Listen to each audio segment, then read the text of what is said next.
kami untuk keperluan pribadi sudah menang, bisa berkata cukup. Sebagaimana untuk sepengetahuan ibu bapak, saudara-saudara semuanya, kami itu sering sekali ke luar negeri, sangat sering, karena tugas itu.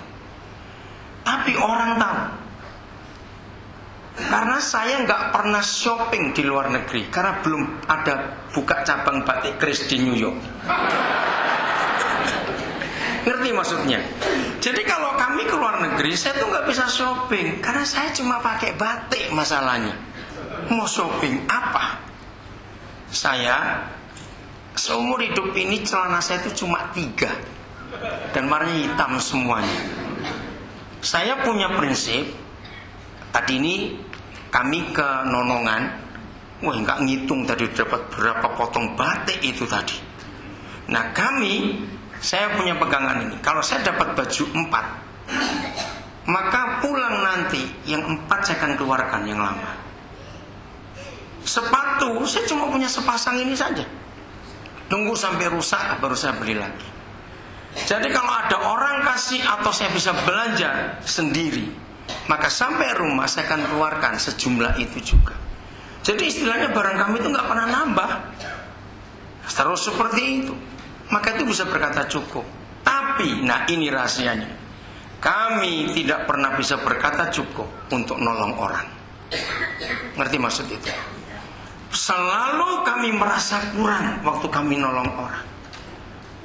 Maka itu alam. Nah saya mau pakai konsep ini ya, sebelum kita masuk sesi tanya jawab.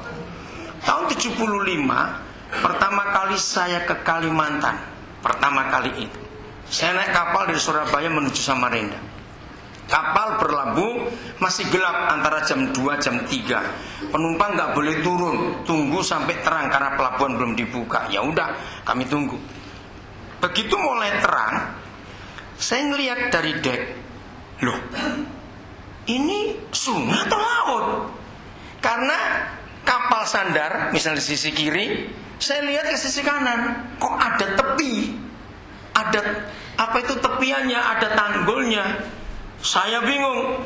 Salah satu ABK yang pas dekat di dek saya ada itu, saya tanya, Pak, ini sungai atau laut? Kan bingung, kapal besar ini, kapal penumpang, saudara. Dia jawab ini sungai. Wow, sungai selebar ini. Dijawab got semua kalinya itu masalahnya. Kan kecil-kecil bukan? Nah, 6 bulan saya dengan tim, kami 5 orang, untuk survei masuk ke kampung-kampung. Ada 5 suku Dayak yang kami kunjungi selama 6 bulan itu. Saya hitung selama 6 bulan kami ada di 41 kampung. Tahun 75 itu bulan November sampai April 76 nggak ada sepeda, saudara. Yang kali ini saya ngomong jangan tertawa ya. Saya tukang cukur aja nggak ada. 6 bulan saya keluar gondrong saya. Awas tertawa, loh. Mau tertawa kok tertawa mas?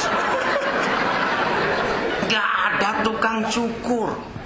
Mereka itu kalau cukur pakai mandau, cuma dipotong gitu aja, nggak lucu rambutnya di mandau. Yang pedangnya orang Dayak itu. Nah, setelah saya pulang dari sana, ada konsep yang berubah di benak saya. Puluhan sungai kami harus arungi karena belum ada jalan darat. Jadi sana transportasi cuma 2, jalan kaki atau perahu kecil, ketinting atau kelotok, itu istilah mereka. Semua kendaraannya begitu. Puluhan sungai kami masuki. Nah karena saya sudah lihat bentuk Sungai Mahakam, itu yang di Pelabuhan Samarinda, lebarnya Sungai Mahakam itu kira-kira 700 meter, saudara. Nggak ada di Jawa sebesar itu. Bengawan Solo aja nggak seperti itu, cuma namanya aja gede. Kalau Bengawan Solo. Nah, ketika kami sampai ke ujungnya, mata airnya, saya lupa berapa sungai yang saya menuju sampai ke mata airnya. Di situ saya merenung. Hukum ekonomi dunia yang mengatakan balance, pengeluaran tidak boleh lebih besar daripada pemasukan, itu namanya ngutang. Tapi ternyata sungai itu tidak. Filosofi itu saya pakai sampai hari ini. Maka itu dengan keterbatasan kami secara berdua saja, kami mampu memperkaya banyak orang. Karena kami mau jadi sungai dalam hidup ini. Nah sekarang, siapa yang pernah tahu sampai mata airnya Bengawan Solo? Ada yang pernah ke sana? Satu. Tahun berapa Pak ke sana Pak? Oh masih baru Pak ya, 2002. Oke, cuma satu. Yang lain, kasihan orang Solo nggak pernah tahu mata airnya Bengawan Solo. Oke, Pak, jangan jawab Pak ya, karena Bapak sudah pernah tahu apa itu mata air sungai sampai ke muaranya. Saya tanya pada yang lain, menurut saudara, air yang keluar dari mata airnya semua sungai di dunia dengan air yang keluar ke muaranya, mana lebih besar? Nah, kenapa nggak ada sungai bangkrut sampai hari ini?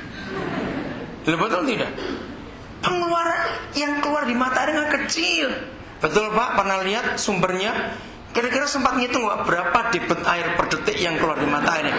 Loh, kok tertawa? Itu penting. Dibanding muaranya. Ya, muara Bengawan Solo itu ada 3 di wilayah Gresik dan dekat Surabaya sana. Jauh sekali. Jauh lebih besar. Ribuan persen air yang keluar dari muaranya dibanding yang masuk dari mata air. Saya merenung. Jawabannya gampang. Ada 3 tambahan debit air itu. Maka itu, maaf Bapak pemimpin kalau saya katakan tadi, seringkali kami tertantang jadi kecanduan ingin lebih terus dapatnya. Tidak apa-apa, asal keluarnya kita pikirkan kemana. Loh betul tidak? Loh kok guyu kabeh kenapa? Ayo jujur saya mbok guyu sapa? Ayo. THR dipotong. Kalau guyu bos awas ya. Saudara ini serius. Mari saya tunjukkan ini. Mari kita pakai logika.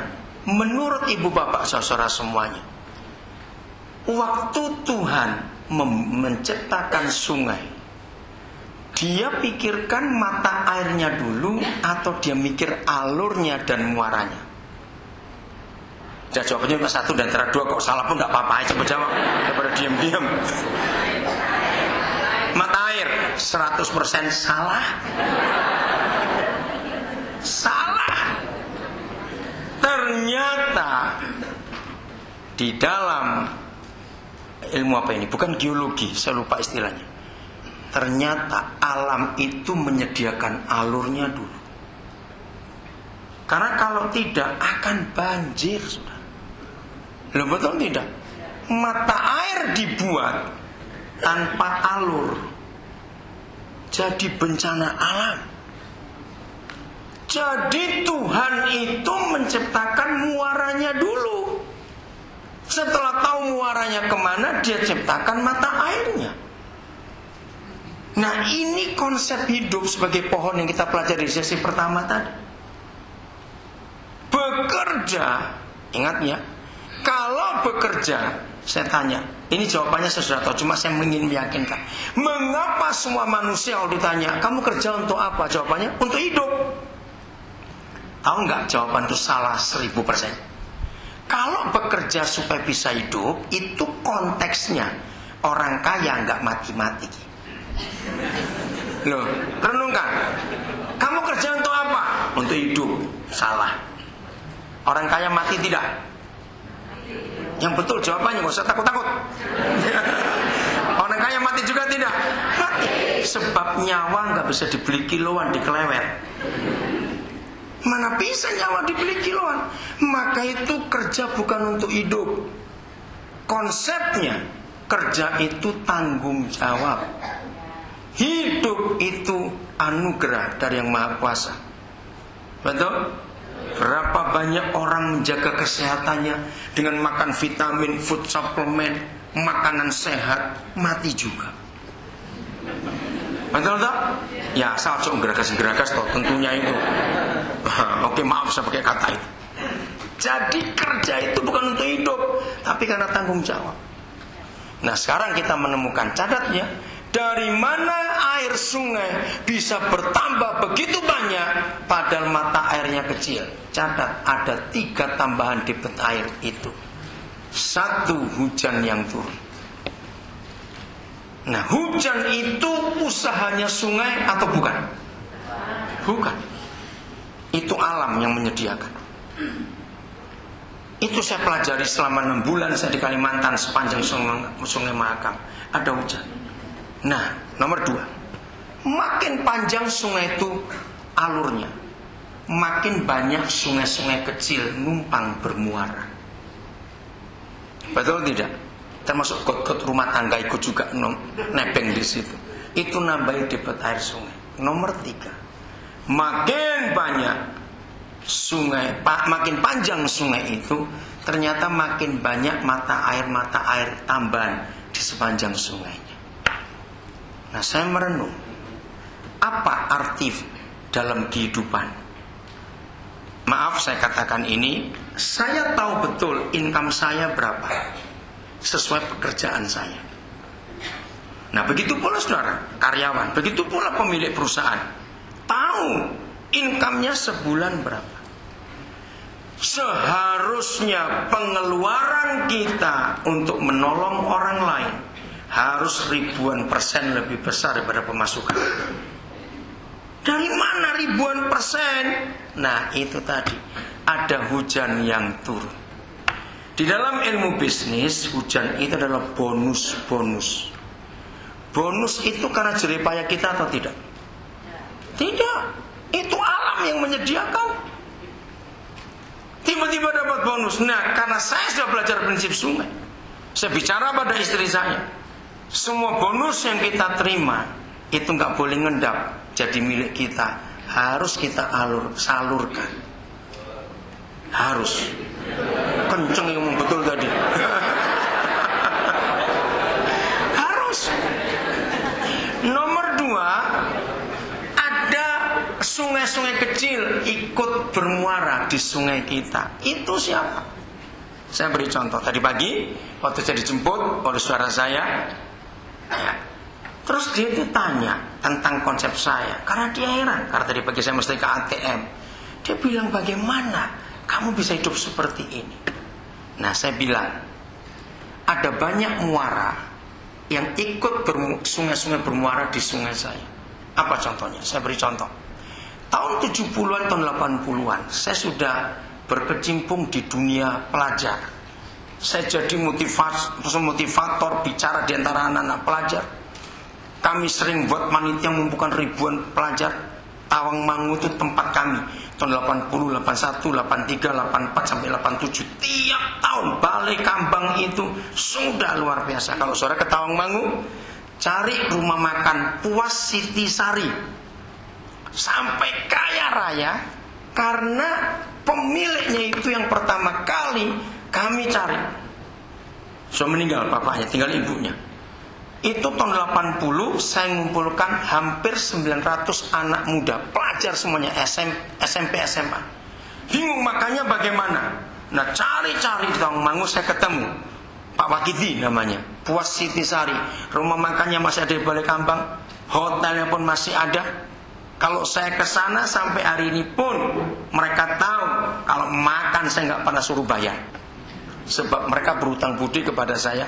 Belum pernah dalam 5 hari 4 malam warung mereka tutup tahun 80 itu karena ngurusi makan hampir 900 anak muda. Dan tiap tahun kami pakai dia sampai dia jadi kaya raya. Dan dia masih ingat sejarah itu. Walaupun sudah meninggal Pak Wakidinya, istrinya kalau ketemu saya sana, saya pasti suruh makan dan kamu dibayar. Karena kami saling utang budi. Nah, saya memberi motivasi anak-anak muda itu. Nah, setelah mereka lulus SMA, cukup banyak mereka jadi orang-orang sukses. Dan mereka tahu yang saya kerjakan, mengurus banyak sekolah gratis. Nah, mereka ini yang numpang muara. Saya diberi saham kosong, ada 5%, 10%, 50%, paling tinggi itu 25%. Dan itu pun kami suami istri nggak pernah ambil. Ikut mengalir keluar ke muara itu. Jadi kami nggak berjerih payah, tapi apa yang kami tabur itu yang kami tuai. Nomor 3, mata air tambahan.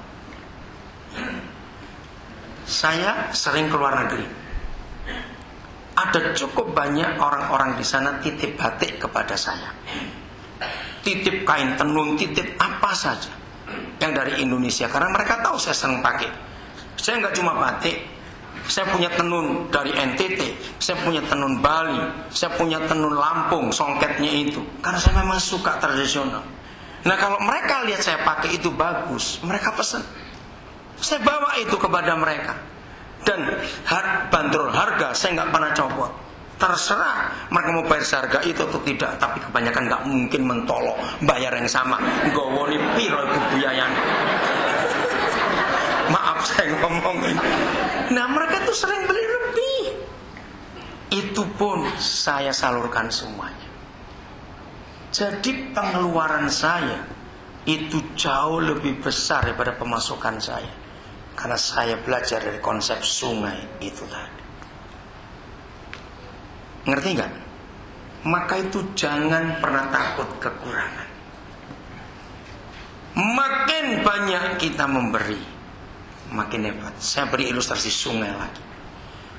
Walaupun tidak semua saudara pernah keliling ke banyak tempat di Indonesia. Saya satu-satu provinsi dari 33 provinsi, tinggal provinsi Bangka Belitung saya belum pernah ke sana. Yang 32 saya sudah keliling semuanya. Tinggal Bangka Belitung belum. Saya nggak tahu kenapa saya sulit masih ke sana. Nah, saya tanya, siapa pernah bertemu ada sungai tanggulnya becek? Ada tidak? Tanggulnya becek. Tahu tanggulnya? Yang menahannya. Ada nggak sungai tanggulnya becek? Nggak ditalut. Sama jawab, ada tidak? Tidak ada. Padahal bisa lo becek karena mereka menyedot air itu banyak-banyak. Nah, itulah kata cukup bagi sebuah sungai. Sungai itu nggak ada yang rakus. Kalau sungai rakus, tanggulnya pasti becek. Sebab airnya disedot dewi. Betul?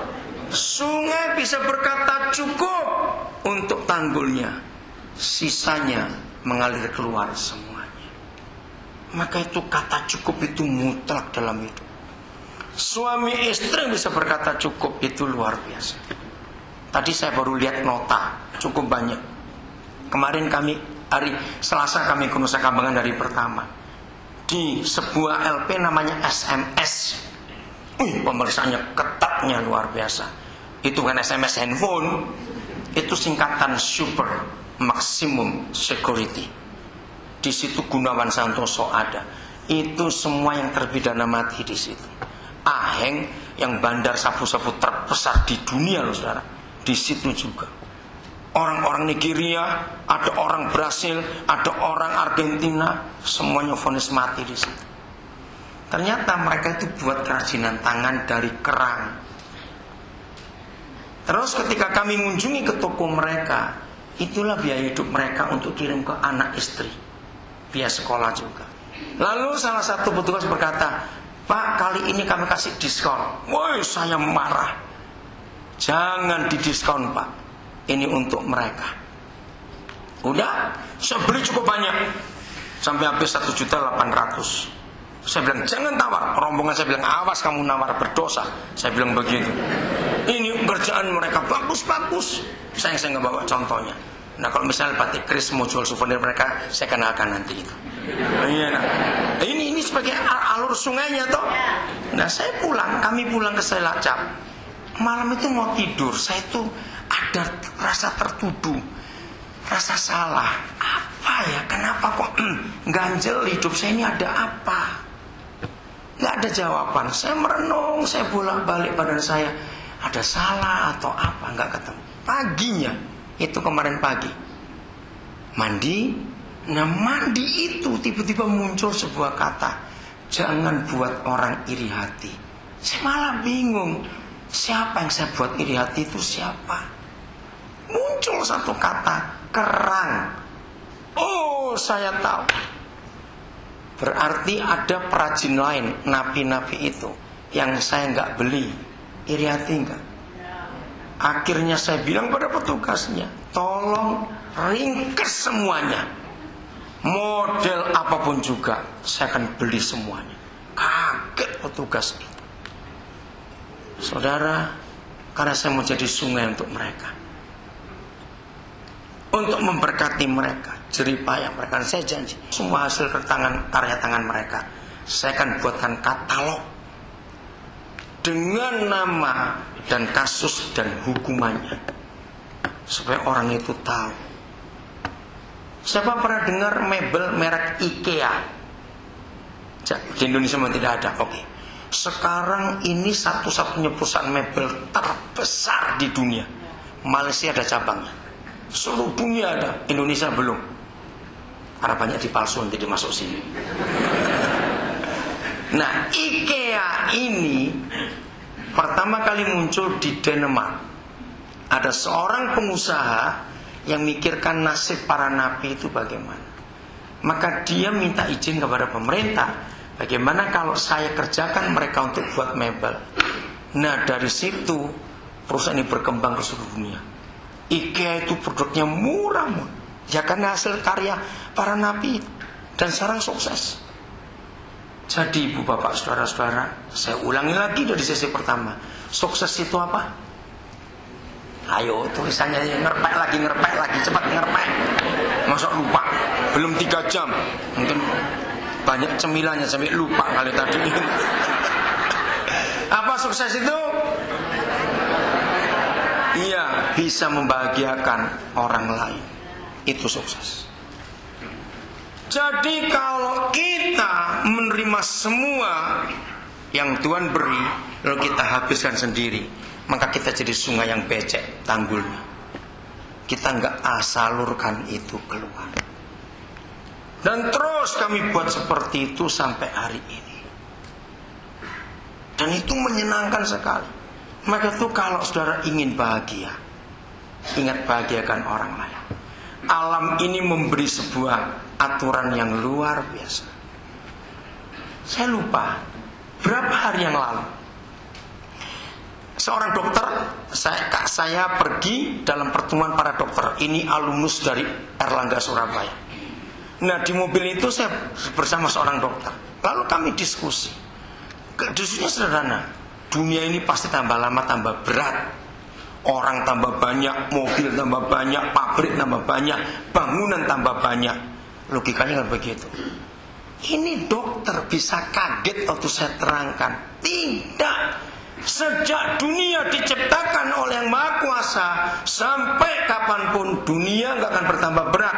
Walaupun manusia bertambah, semua bertambah. Nggak bisa, itu berat. Oke, pelan-pelan jangan bentak, saya bilang begitu. Saya aja dengarkan. Manusia dibuat dari apa? Tanah. Tanahnya dari langit atau dari tanah situ? Ayo jawab, dari mana? Dari tanah ini. Oke, jadi nggak akan bertambah berat. Memang dari situ. Mobil dari besi. Besinya dari mana? Awas bilang dari upil, awas. Besinya dari mana? Cepat. Dari tanah juga. Bangunan-bangunan tinggi, ada semen, ada bata. Dari mana? Terus dokternya garuk-garuk kepala. Iya ya, makanya. Sama saya bilang, sudah dokter aja nggak pinter-pinter. Saya bilang begitu. Dia tertawa. Jadi inilah hukum alam. Artinya siapa yang rajin memberi nggak akan pernah miskin, saudara. Justru yang takut memberi itu yang miskin. Miskin kebahagiaan. Betul tidak? Jadi dunia ini nggak pernah bertambah berat. Sama. Sebab semua diambil dari tanah. Pakaian-pakaian 1 bulan berapa, apa istilahnya? Ya, pakaian yang dibuat untuk batikir saja. Nggak tambah berat, sebab dari kapasnya dari tanah juga. Hebat bukan hukum alam itu? Maka itu kalau kita bisa berkata cukup, kita nggak akan kekurangan. Mau hidup seperti itu? Loh, diam saja. Mulai wes, mulai. Diajari merong jam, orang ngerti-ngerti. Mana? Jadi apa? Apa? Ngomong apa? Jangan apa? Oh, jangan ngambek. Enggak ngambek kok, ngambek. Oke. Sekarang untuk yang bujang, ingat ya. Percaya enggak Tuhan yang Maha Kuasa itu mengatur semua kehidupan kita. Nah, pinter kabeh ngono wis. Hebat. Sungguh termasuk jodoh. Ingat ini. Agama apa saja di dunia itu mempercayai Tuhan itu sudah siapkan jodoh untuk masing-masing kita. Wis ta, aja wedi kentekan jatah. Aja wedi tenan saudara. Masing-masing kita sudah punya jatah. Ingat jatah cuma satu-satu. Awas. Jangan jaluk loro ya, awas. Satu cukup sampai mati satu. Itulah kebahagiaan kita. Nah, dia bertanggung jawab. Saya mempelajari dalam kitab suci. Begini definisi jodoh. Jodoh itu kalau meripat ini mata ini nggak ikut-ikut milih. Ini hanya didengar yang belum punya. Yang sudah menikah pura-pura orang ngerti ya. Wis. Awas yang sudah menikah mau ikut dengar intus golek maneh. Awas ya. Oke, lanjut. Jadi begini bagi yang belum menikah. Kalau saudara atau saudari melihat seseorang karena cantiknya, karena cakepnya, lalu kesetrum hatimu, itu bukan jodoh, itu wajar. Ya siapa yang gak tertarik lihat orang cantik, lihat orang cakep? Jodoh itu begini, maaf ya. Kalau saudara melihat seseorang, ya ampun, wong itu. Maaf ya, tapi hatimu kesetrum, nah itu jodoh. Serius, itu ajaran agama, percayalah. Dari mana saya bisa belajar itu? Lihat pepatah dunia. Kalau semua kamu milih yang cantik dan yang cakep, yang elek kok kayak sopo. Bayangkan, dunia saja bisa mikir seperti itu. Maaf ya, tapi ada yang bantah, nggak bisa pak. Itu untuk memperbaiki keturunan. Oh, kurang ajar kok ya. Maaf, saya tunjukkan bukti. Dengar. Siapa pernah melihat entah di mall, entah di terminal, entah di jalan, suaminya ganteng, pokoknya ganteng luar biasa. Istri, ojo ngomong dhisik, ngomong dhisik sebelum selesai ngomong. Istrinya, cantiknya luar biasa, anaknya elek-elek. Ada enggak? Ya sudah, apanya memperbaiki keturunan? Saudara, ini konsep penting. Kalau menikah karena penampilan, suatu hari akan kecewa. Kenapa? Orang tambah tua tambah ganteng atau tambah elek? Coba jawab. Kalau sampai ada nenek tua cantik, itu pasti wewe gombel. Dah, itu saja. Wih, menakutkan. Ada nenek cantik, menakutkan. Ada yang tersinggung di depan. Kenapa saya terangkan ini? Kebahagiaan rumah tangga kita bukan karena banyaknya materi, kita sudah belajar itu. Kebahagiaan rumah tangga kita bukan karena pasangan kita cantik atau cakep, tidak. Kebahagiaan itu karena bisa menerima orang apa adanya, sampai seambu-ambuni pun terimon. Setuju? Nah, itulah pernikahan yang luar biasa. Jadi begini, jangan tersinggung. Kalau ada orang gak kawin-kawin, itu pasti ruwel. Tiap kali didatangkan jodohnya, didelengi, dhuwur menyisor, dhuwur, terus afkir gitu. Teko maneh. Afkir. Kejam sekali itu. Atau mau cari kaki 3, jangan kaki 4 lain lagi jenengnya itu. Jadi maaf ya, jangan marah, jangan. Tapi Tuhan menghargai.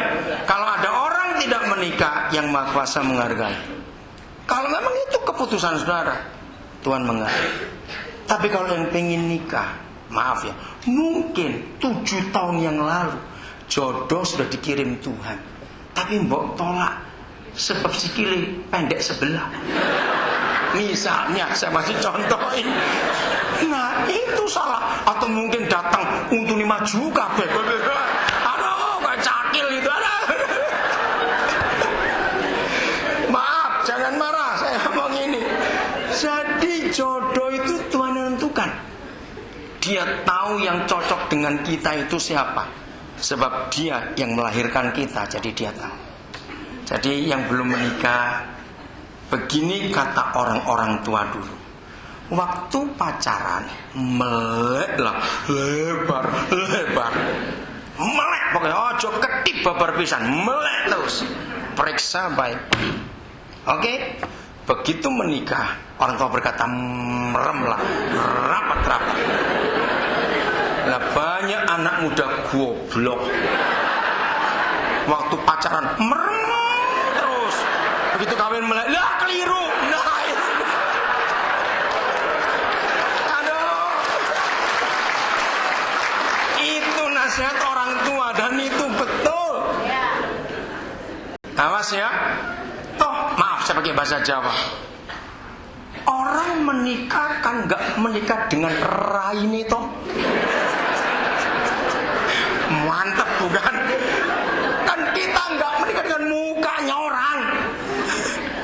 Betul? Pernikahan yang karena fisik itu berbahaya. Hampir 70% perselingkuhan pernikahan karena sejak awal sudah melihat fisiknya. Maaf saya pakai kata yang agak nggak baik, tapi supaya hafal. Wis tah, mau milih perempuan sekenceng ngopo? Nek bar nglairke kendor. Mbok tukoke jamu galian singset sekalipun.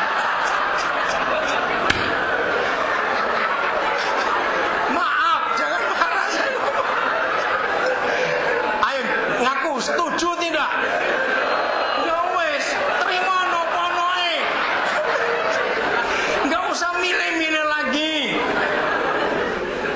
Itulah kebahagiaan suami istri. Jadi anak-anak muda yang belum menikah sudah, jangan punya kriteria apa-apa. Siapa pernah ikuti acara Kick Andy? Hari itu Kick Andy buat cari pasangan-pasangan yang betul-betul aneh. Masih ingat ada yang menikah dengan orang cacat, orang idiot segala macam. Itu mengagumkan sekali bukan? Dan terbukti mereka bisa bahagia. Ya, jadi ingat ini anak muda. Salah kawin, saya punya istilah, ngemut silet seumur hidup.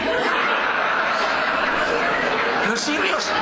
Orang yang salah kawin itu ngemut silet, saudara. Itu istilah saya.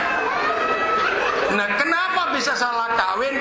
Karena kawin dengan orang yang salah. Bukan jodohnya, tapi dipaksa. Jangan. Jadi ingat, yang Maha Kuasa sudah menyediakan jodoh buat kita masing-masing. Jelas? Yang terakhir, bagi yang tidak menikah, berbahagialah Anda karena nggak ada sing ngerecoi. Gaji mbok entekno dhewe ora apa-apa. Ora muli ana sing nglarang.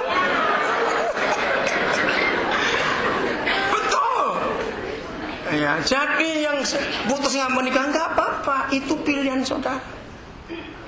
Jadi masing-masing kita pilih. Pokoknya yang menikah maupun yang tidak, ingat prinsip sungai tadi. Amin. Yang nggak menikah nggak punya apa, nggak punya siapa-siapa, pikirkan. Kalau nanti aku mati, siapa yang harus aku tolong? Maka itu nanti maaf ya, saya pernah baca satu buku bagus. Orang itu cuma mikir begini. Besok kalau tiba waktunya yang Maha Kuasa panggil kita, orang akan menulis kalimat apa di batu nisan kita. Saya sangat terpengaruh oleh tulisan itu. Maaf saya ngomong, kalau saya mati, saya tahu tulisan apa yang orang-orang saya sudah tolong sampai bisa jadi sarjana, master, doktor dan sebagainya. Mereka akan nulis apa? Maka itu semua kita, jangan cuma mikir sekarang. Jangan sampai tulisan gini, inilah maling yang paling terkenal di dunia. Aduh, ampun. Jadi mikir ya, tulisan apa di batu nisan kita nanti kalau kita mati. Itu dinilai selama kita hidup sudah buat apa. Jadi hasilkan sesuatu dalam hidup, bukan untuk diri sendiri. Oke, saya berhenti dulu. Sekarang waktunya bertanya. 3 orang pertama, cepat. Ya, berdiri Pak. Yang kenceng suaranya ya. Ya, sebut langsung aja apa pertanyaannya. Pakai mic, oh ada mikrofon Pak. Ya. Ya, monggo Pak. Terima kasih Pak. Ya, banteri suaranya. Agak saja. Enggak apa-apa, silakan. Ya. Mohon penjelasan peran spiritual dalam kebahagiaan dan kesuksesan hidup. Mohon penjelasan peran atau perang? Peran spiritual di dalam kesuksesan hidup. Ya, waduh. Ini pertanyaan berat ini Pak. Mesti meguru ke keraton dulu Pak. Enggak. Oke, saudara, ini pertanyaan penting. Manusia itu sebenarnya makhluk spiritual. Dengar baik-baik. Manusia itu adalah makhluk spiritual. Pak, terima kasih. Pertanyaan Bapak akan menjawab semua yang kita gumulkan, kita pikirkan selama ini. Saya beri contoh. Bedanya manusia dengan binatang menurut Nabi Musa. Bedanya manusia dengan binatang itu di spiritualnya ini. Coba jawab pertanyaan saya. Ada enggak orang berkata binatang itu makhluk spiritual? Maka itu enggak ada sapi jadi dukun. Maka ini enggak ada kuda mau sembahyang. Karena binatang bukan makhluk spiritual. Manusia adalah makhluk spiritual. Maka itu manusia bisa berhubungan dengan yang tidak kelihatan. Itu pilihan. Mau yang disembah sebagai pencipta alam semesta atau roh-roh lain, itu urusan masing-masing. Tapi inilah bukti manusia itu makhluk spiritual. Maka itu ketika dunia sudah rusak, konsumerismenya tinggi. Ngerti kata konsumerisme? Belanja. Manusia lupa ada yang batin ini loh. Itu spiritual, itu batin kita. Ajari anak-anak kita. Biarlah kita suami istri, biarlah yang mau menikah. Maka itu kenapa dunia punya istilah, jangan cari cewek metrek. Tahu kata metrek? Cewek metrek itu apa? Nek gak wedaan buatan Itali kukulen. Ya ampun, itu cewek matre betul-betul. Kalau gak pakai sepatu buatan Amerika cantengen. Ampun. Jangan kawin dengan cewek itu, bangkrut isi nom gue. Ngerti ya? Jadi hidup itu gak cuma materi, ada spiritual. Semua orang menyetujui ada kepuasan fisik, dan itu wajar karena kita juga fisik. Tapi ada kepuasan batin, itu spiritual. Ada kepuasan jiwa, itu baca buku atau pakai hiburan-hiburan. Karena manusia itu 3 dimensi: tubuh, fisik, jiwa, mental, roh, spiritual. Itu manusia. Binatang cuma 2 saja, fisik dan mental. Maka itu binatang bisa sedih, binatang bisa rasa sakit, karena mereka punya mental, punya jiwa. Tapi yang ketiga hanya manusia yang punya, spiritual. Nabi Musa berkata, karena kita ini segambar dengan pencipta alam semesta, binatang tidak. Jadi ibu bapak, dimanapun ibu bapak saudara bekerja, jangan cuma ngejar kepuasan jasmani. Imbangi antara spiritual atau batin dengan jasmani. Imbangi. Kalau kita bisa membuat ini balance, hidup itu pasti sehat. Pasti sehat. Karena jiwa itu tenang, nggak kemurungsung, tahu kata itu. Jadi jawaban saya, peranan spiritual itu menempati kira-kira 80% dari seluruh kehidupan kita. Karena kita ini makhluk spiritual, kita ini makhluk rohani. Nah, sebetulnya yang disebut pribadi. Maka itu kenapa hanya manusia punya ID, binatang nggak perlu kasih ID, karena nggak ada namanya.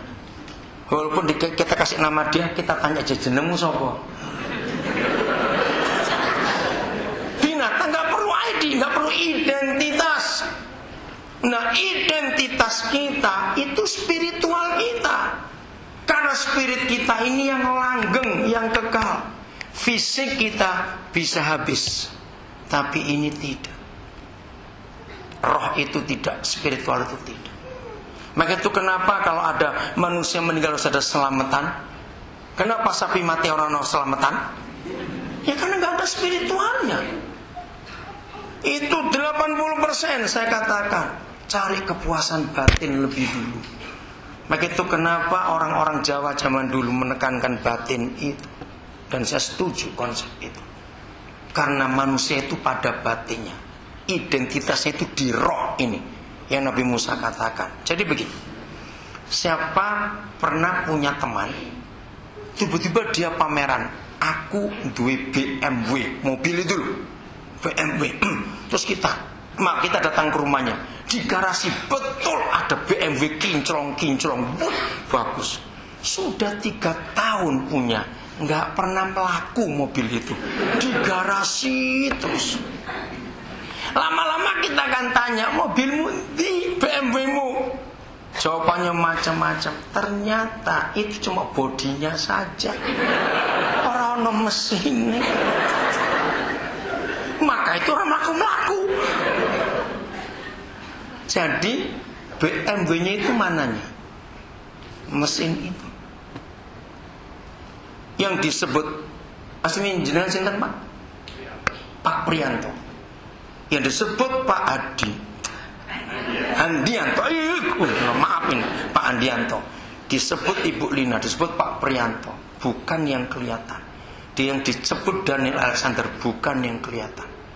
Pribadi kita ada di dalam batin kita, yang di dalam sini. Maka itu kalau kita mati, yang kelihatan itu jasadnya, pribadinya keluar dari raga, dari tubuh ini. Jadi manusia itu spiritualnya. Imbangi, jangan bersebelah. Lagi sekali kita masih butuh hidup. Mati aja nggak ada yang gratis, apalagi yang hidup. Siapa tahu yang orang meninggal terakhir sak murah-murahnya berapa? Ngurus orang mati sekarang, cepet. Berapa? Yang terakhir siapa, ada keluarga atau teman tetangga yang meninggal, berapa? Mati aja nggak gratis, apalagi hidup. Tapi saudara, yang di dalam ini jauh lebih bermanfaat dibanding di luar ini. Maka itu peranan spiritual untuk kesuksesan menentukan. Orang yang tenang jiwanya, orang yang adem batinnya, itu kerja apa saja pasti berhasil. Iya atau tidak? Orang yang panik, khawatir, takut, marah, iri hati, dendam, nggak akan sukses. Mau kerja di istana presiden pun pasti cari goro-goro, karena nggak puas, ada yang kurang. Betul? Walaupun orang itu bisa punya perusahaan sendiri pun, kalau batinnya tidak tenang, spiritualnya amburadul, dia akan ribut terus dengan teman pedagang yang lain, dengan anak buahnya. Jadi peranan spiritual itu menentukan. Ada banyak cara memang untuk bertemu dengan Tuhan. Yang penting jangan ketemu hantu aja, wali anak siji. Tuhan hantu di balik hati-hati. Jelas Pak Prianto? Ya. Seorang lagi, cepat. Ya, belakang. Setelah 2 bapak, habis ini seorang perempuan, wanita yang tanya. Ya, silakan. Terima kasih untuk waktunya. Yang pertama yang saya tanyakan adalah dari yang saya ketahui dan saya dapat bahwa antara keluarga dan pekerjaan harus seimbang. Tapi tanpa kadang kita sadari ataupun tidak, kita mengutamakan salah satunya. Nah, bagaimana keseimbangan itu, seberapa penting keseimbangan itu buat kita antara keluarga dan pekerjaan, dan pada waktu apa kita bisa mencapainya. Terus yang kedua, dalam keseimbangan itu pun di masing-masing bidang tentunya ada namanya quality time, ya, waktu yang berkualitas. Pada momen apa waktu berkualitas itu kita dapat dan cara mendapatkannya bagaimana? Wih, pertanyaan berat ini. Oke, saya jawab. Antara keluarga dan pekerjaan, saya beri pertanyaan klasik. Ya, saya tahu jawabannya di mana. Dunia punya pepatah begini: lebih dulu telur atau ayam? Jawabannya pasti telur. Ngawur ae. Lah nek ndok tok kok ono pitik sing ngarep sapa? Nah, siapa yang Tuhan ciptakan dulu? Ayamnya atau telurnya? Nah, jadi jawabannya keluarga lebih penting daripada pekerjaan. Artinya, mau kerja dengan sukses sebagaimanapun juga, uangnya banyak, tapi kalau hidup keluarga nggak bahagia, apa artinya? Tapi justru kalau keluarga harmonis, kerja seberat apa, serendah apa gajinya, itu bisa rasa cukup. Coba bayangkan, kalau pulang ke rumah, jangan tersinggung ya, walaupun bojomu elek, tapi ini atine ayem. Maaf ya saya ngomong, jangan marah dulu. Ya ini serius nggak, saya boleh nggak ngomong seperti ini. Walaupun Sarah gaji sedikit, istri jelek, tapi istri itu ngerti dan bisa membahagiakan. Ayo, daripada punya gaji besar istri ayu, tapi nek belonjo gak kira-kira. Maaf saya ngomongnya, ngerti? Ternyata keluarga itu penting. Kalau kita bisa harmonis di rumah, saudara, besok kita kerja itu tenang, hasilnya luar biasa. Raja Sulaiman pernah nulis begini, istri yang cakap itu bisa mentertawakan hari depan. Saya kagum mempelajari kitab Raja Sulaiman itu. Dengarkan, istri yang cakap, bukan istri yang cantik, beda loh, cakap dengan cantik beda. Bisa mentertawakan hari depan. Mengapa banyak suami korupsi? Karena istrinya nangisi hari depan. Kawin 44 tahun, kalau imitasi terus menjadi perampok bojomu. Hai istri, tertawakan dari depan, suamimu akan aman bekerja. Istri gak usah nuntut macam-macam. Jadilah suami yang baik, maka istri kita akan bahagia. Kalau kita hidup seperti itu luar biasa. Nah, quality time artinya waktu yang cuma pendek, tapi kok kita bisa gunakan baik-baik, itu luar biasa. Saya beri contoh begini. Saya mulai dengan orang tidur. Orang tidur itu nggak perlu 9 jam. Kalau toh ada orang bisa punya waktu 9 jam untuk tidur, tapi nggak sek. Tahu kata nggak sek? Tidak nyenyak. Itu lebih melelahkan. Sebab orang yang sudah di tempat tidur tapi tidak tidur, cuma kelepek, mikirin macam-macam, mikirin selingkuh, mikirin utang, mikirin kredit, mikirin sudah semuanya itu jauh lebih capek dari kuli pelabuhan yang angkat-angkat karung itu. Iya atau tidak?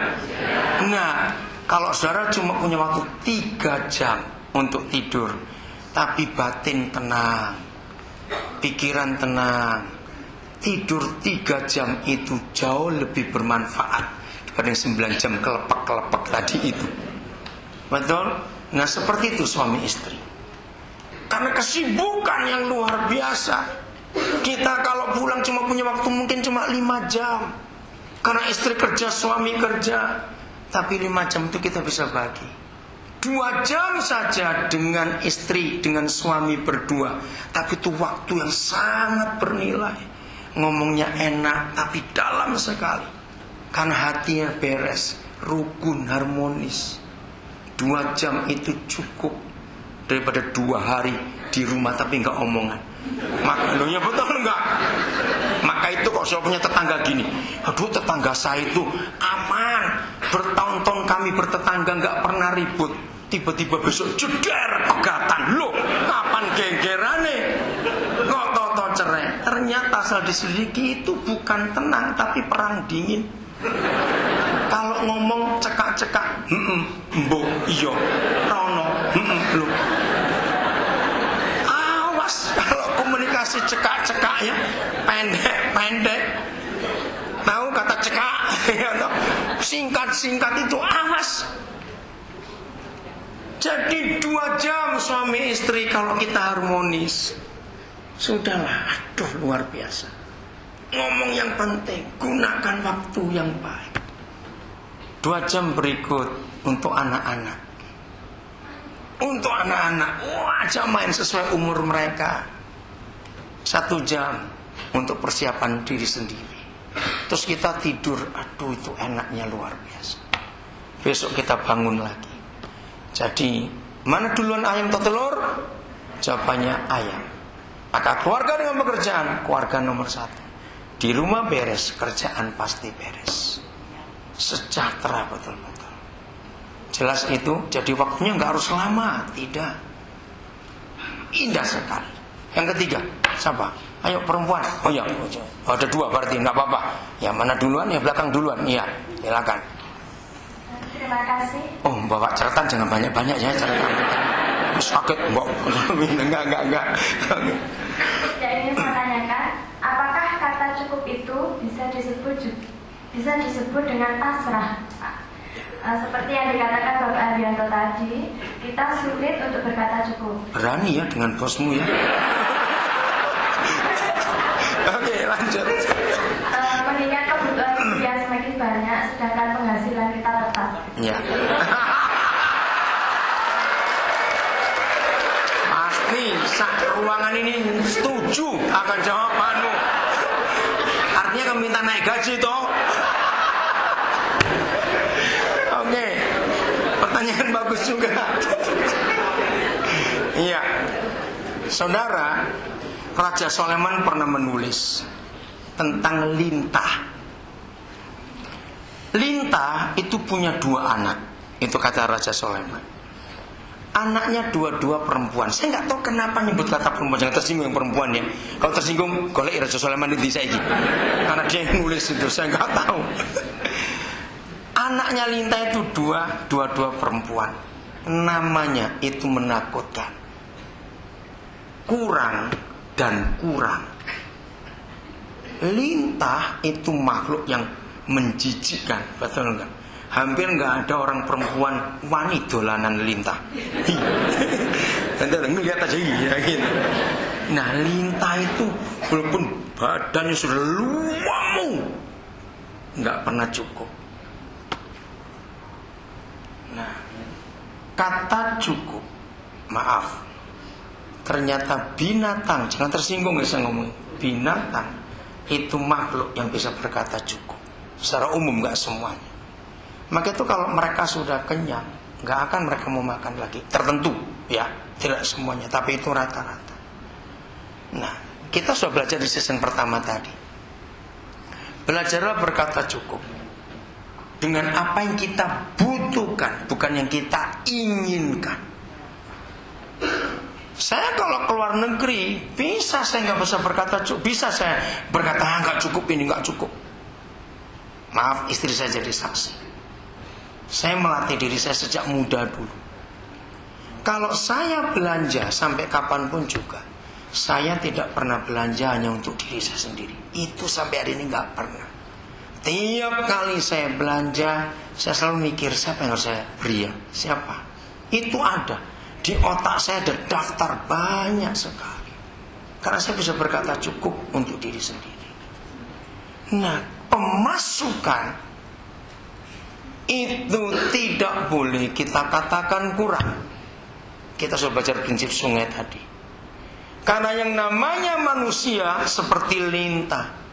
Maaf, kembali Raja Sulaiman yang pernah berkata, orang yang pas-pasan hidupnya, maka yang menghabiskannya sedikit. Tapi orang yang kelebihan, yang menghabiskannya itu banyak. Lama saya merenungkan kata-kata Raja Sulaiman itu, ternyata betul. Saya beri contoh.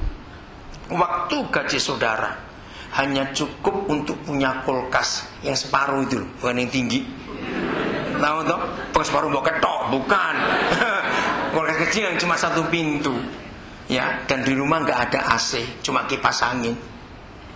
Karena gaji cukup segitu. Suatu hari karier menanjak, posisi berubah, gaji naik. Pasti pingin ganti kulkas yang gede, kipas angin diganti AC. Sing untung PLN. Kenapa untung PLN? Tambah setrum. Ternyata kekayaan yang kita tambah itu menghabiskan biaya tambahan lebih banyak lagi. tadi selama hidup cuma ngontel. Ngontel tau nggak ngontel? Nyepeda, ngepit, orang Solo bilang dulu. Karena posisi naik, gaji naik, maka bisa beli motor. Orang Solo bilang brompit gitu. Saudara, naik nggak kebutuhan? Pengeluaran naik tidak? Yang tadi cuma nyebul, ngumpul kan nyebul, paling ganti pentil, sekarang ngisi bensin. Ngontel nggak pakai pajak karena nggak perlu STNK. Berompit perlu STNK, bayar pajak lah. Naik lagi pengeluaran. Betul tidak Raja Sulaiman berkata? Betul sekali. Makin kaya orang itu, makin banyak yang menghabiskannya. Maka itu sampailah pada kata cukup. Maaf, orang tahu kami dua kaya karena rumah kami banyak. Tapi kami nggak ninggalin rumah itu. Kami nolong orang-orang untuk tinggal. Saya nggak tahu kenapa Tuhan beri saya hati seperti itu. Saya senang nolong orang. Terus bulan Mei yang lalu kami bisa beli 2 rumah lagi. Bukan kami yang tinggal.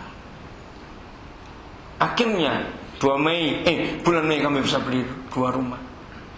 Minggu yang lalu hari Kamis, ini hari apa sekarang? Oh Kamis, seminggu ini. Seminggu lalu, tepat seminggu hari ini, ada 11 orang yang kami suruh tinggal di 2 rumah itu. Dari 12 orang itu, 1 pengantin baru. 1 orang tetangganya pengantin baru itu. Ini orang Sunda. Lalu 1 janda dengan 3 anak. Lalu 1 ibu dengan 1 anak, lagi hamil 1 lagi. 1 janda dengan 1 anak lagi. 11 orang begitu, saya lebih lali. Hitung mana kok hitungan dewi. Nah, saya suruh mereka. Jadi saya beli rumah bukan untuk kami, suruh mereka tinggal nggak bayar. Semua orang yang tinggal di rumah kami nggak ada satupun yang bayar sewa, tidak. Kami melatih mereka. Kalau kalian sudah bisa punya rumah sendiri, cepat keluar supaya kami bisa nolong orang lain lagi masuk ke sini dan gantian. Secara keadaan kami sangat kaya, tapi kami bisa berkata cukup. Jadi konsep Raja Sulaiman saya balik. Saya memang membutuhkan banyak biaya. PBB-nya berapa itu mungkin banyak rumah. Saya bayar PBB itu. Tapi saya bisa bahagia karena membahagiakan orang lain. Jadi bukan perlu naik gaji lagi yang penting. Bukan saya bela bos lah mas ya. Yang penting saya gitu mas. Karena angka tahu ya, angka uang kita itu bukan jaminan. Saudara semua membuktikan. Oke. Yang berikut, ibu ini di depan. Mana mikrofonnya ya? Nampak?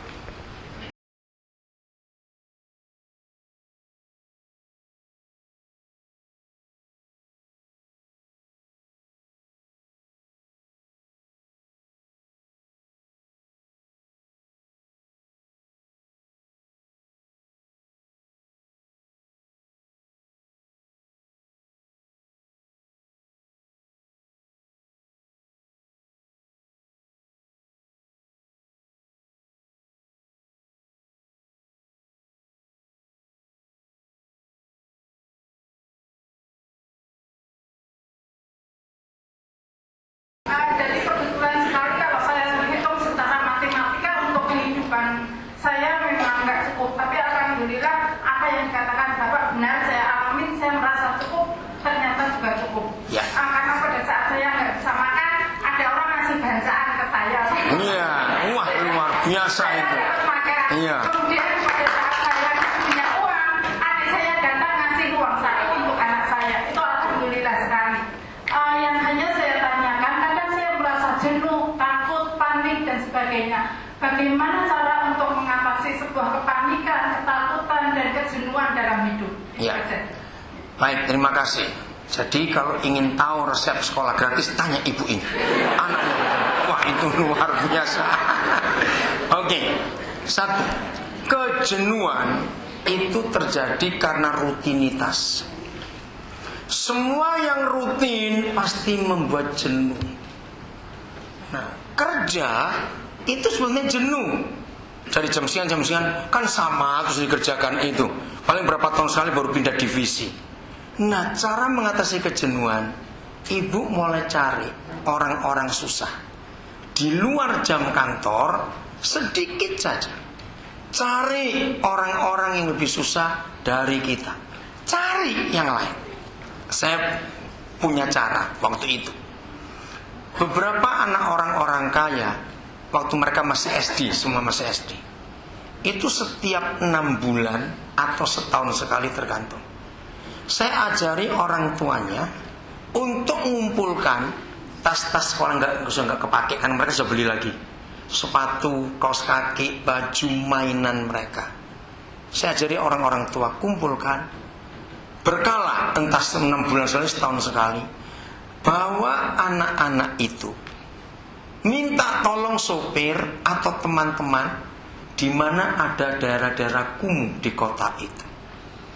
Suruh anak-anak ini membagi yang bekas mereka punya sudah nggak kepake kepada orang-orang yang susah. Ibu bapak tahu hasilnya? Orang-orang tua itu berterima kasih kepada teori saya itu. Ternyata anak-anak itu menghargai hidup karena mereka tahu ada orang jauh lebih susah dari mereka. Apalagi kita mereka melihat jam makan siang ada, saya nggak lupa satu kisah itu. Anak ini syok karena melihat keluarga itu dapurnya itu di kamar mandi. Jadi waktu ibunya lagi goreng-goreng, satu anak pengen berak, diangkat tungkunya keluar karena dibuat berak. Anak orang kaya ini syok. Sejak itu ibunya bilang, sejak itu anak ini makan nggak habis karena melihat ada orang susah seperti itu. Nah itu buat nggak jenuh mencari orang lebih susah. Apalagi ibu sebagai janda, banyak janda yang ketakutan menghadapi hidup, dan ibu sudah berhasil. Bagikan pengalaman ibu, bagaimana caranya. Itu mengatasi kejenuhan. Carilah suasana yang baru. Dan suasana yang baru yang paling gampang, cari orang susah di sekitar kita. Di antara semua program dari RCTI, saya suka program Minta Tolong. Itu program bagus sekali. Nah, belajar dari mereka. Itu program yang luar biasa. Penemunya atau apa istilahnya, itu saya kenal. Idenya, ya, itu orang Cimahi.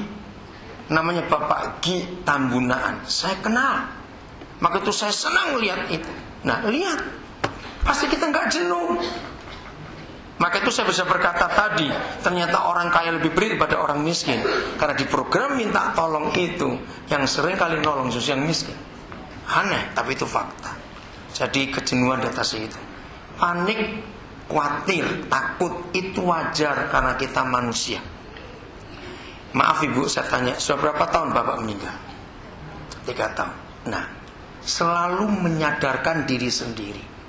Ngomong pada jiwa, hei, kamu harus tahu, 3 tahun ini, lihat aku masih hidup, anak-anakku mau bisa sekolah. Jadi percuma kamu nakuti aku. Ucapkan. Di dalam psikologis, itu satu-satunya cara menghadapi ketakutan. Ngomong. Dengan berbicara pada diri sendiri, itu ada kekuatan yang luar biasa muncul. Lihat buktinya 3 tahun, aku gak kelaparan, malah anak-anakku bisa sekolah. Bayangkan, lagi gak punya, ada orang bancaan. Ya muga-muga bendino si bancaan. Maaf, loh bisa aja toh. Yang situ bayi lahir, yang situ ulang tahun, yang sana pindah rumah, yang situ mantu. Wah, kan itu ada saja, kenapa tidak? Nah, tapi jangan jagakin dokisi bloro, istilah begitu. Oke, jadi itu cara ngatasi. Oke, udah. Yang terakhir, tidak ada, syukur. Oke, kalau gitu sudah selesai. Jadi kami berharap pertemuan ini saudara turunkan ke bawah. Karena banyak pimpinan di sini, ajari mereka hidup bahagia, hidup sukses bukan karena uangnya banyak, tapi karena harmonis bahagia di rumah. Sukses adalah lulali sukses adalah membahagiakan orang lain, bukan uangnya banyak. Saya kembalikan pada Bapak pimpinan.